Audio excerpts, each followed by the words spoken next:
On the eve of NATO summit, a wave of Russian airstrikes has killed at least 36 people in Ukraine. Among the places hit was a large children's hospital in Kyiv, and the UN and Western powers have condemned the attack. Washington has called on India's Prime Minister Narendra Modi, who is visiting Moscow, to raise the issue of Ukraine's sovereignty and territorial integrity in his talks with Vladimir Putin.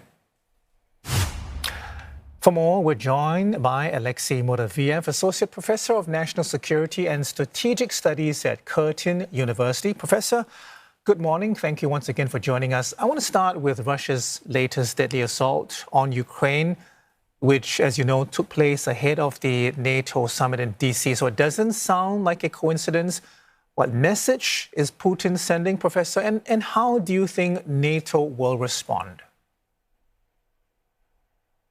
Well, in terms of messaging, there is no doubt that it was a very clear message from the Kremlin, partially a retribution for the attack on the Crimea that saw over 150 people killed and injured as a result of those strikes, plus attacks on energy, on Russia's energy infrastructure, etc. And certainly it's an ongoing signal because it's part of Russia's systematic campaign of undermining NATO's and United States efforts to sustain the military support of Ukraine, especially in light of the expectation that Ukraine will start receiving F-16 fighter jets. And that's one of the motives for the Russians, for example, to continuously attack Ukrainian air bases. So Putin is trying to demonstrate to NATO that it has enough in his arsenal to continue with his assault on Ukraine. He wants to demonstrate to NATO that they're effectively wasting their money by trying to support Ukraine because Russia still has the upper hand. And obviously, it's an opportunity. It's an attempt to deflect and deter NATO from taking further aggressive steps. But obviously, in light of the incident that also claimed lives of innocent civilians, NATO may be compelled to do something a bit more, even though it has significantly exhausted its financial as well as logistical stock capacity to support Ukraine. Professor, some experts say the leaders at the NATO summit are confronted with the prospect that the military alliance's most prominent critic, we know who he is, Donald Trump, may return to power following Mr. Biden's poor debate performance. What are some of the concerns within NATO about a potential Trump 2.0? And can they Trump-proof NATO? Look, I think the principal concern that Europeans have with Trump is that Trump may decide to leave Europe to the Europeans in terms of European defense, in terms of NATO, NATO's defense, because the United States remains the principal security guarantor and the pillar for the alliance, even though we're talking about the world's largest alliance. But when you really start looking into its actual combat potential, it's not as impressive as many people assume it is. Without the United States, NATO's capacity to actually act, leave alone implement a strategy, would be severely curtailed. And I think there is fear that Trump, a US-centric approach, may take that sort of current emphasis on Europe, including because of the war in Ukraine, away from Europe, and Trump may be focusing more, as he did during his presidency, on countering China, which obviously outside of NATO's jurisdiction, even though Brussels have been showing increasing interest in the Indo-Pacific angle, which is also manifested by the presence of Australia, New Zealand, the Republic of Korea, and Japan at the current Jubilee Summit. So this is an ambiguity that the Europeans are facing. They also don't want to end up picking up the bill for the war in Ukraine if Trump decides to strike some sort of deal with Vladimir Putin. Speaking of ambiguity, I want to talk to you about the summit that's taken place at India's Modi visit to Russia. What do you make of the timing of Mr. Modi's trip, and what sort of strategic gains or risks does his ambiguity on Ukraine conflict entail for India? Look, I mean, we spoke about symbolism with regards to Russia's strikes before the NATO summit.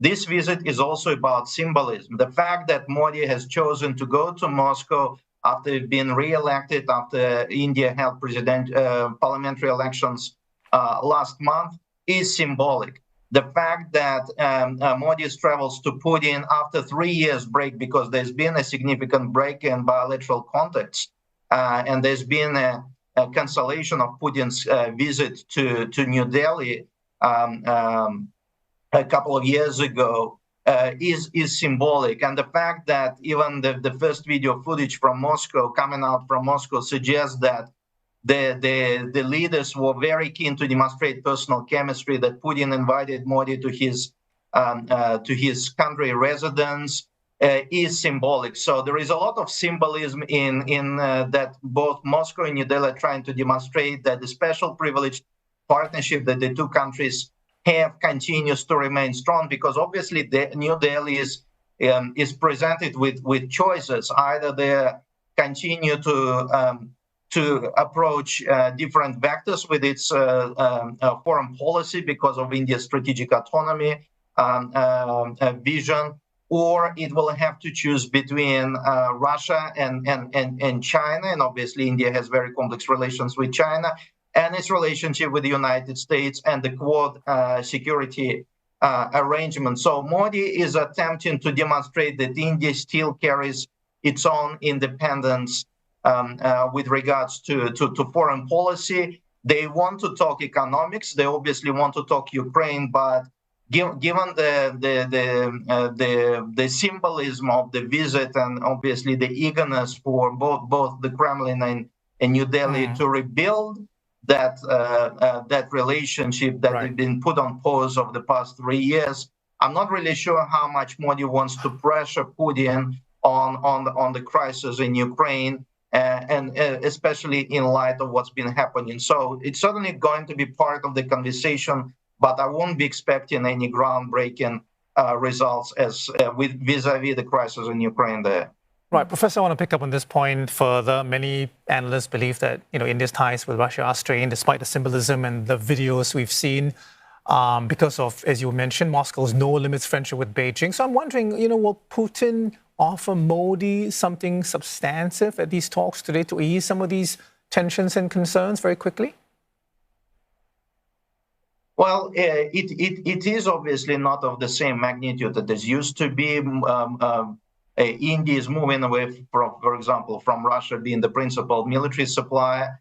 But on the other hand, India consumes 40% of the exports of Russia's oil. There are investment projects that both countries continue to be interested in. So I think I would expect some significant moves on the economic front, where both countries probably expect to see increase in bilateral trade and recognize that they have unresolved potential that they want to materialize one way or another.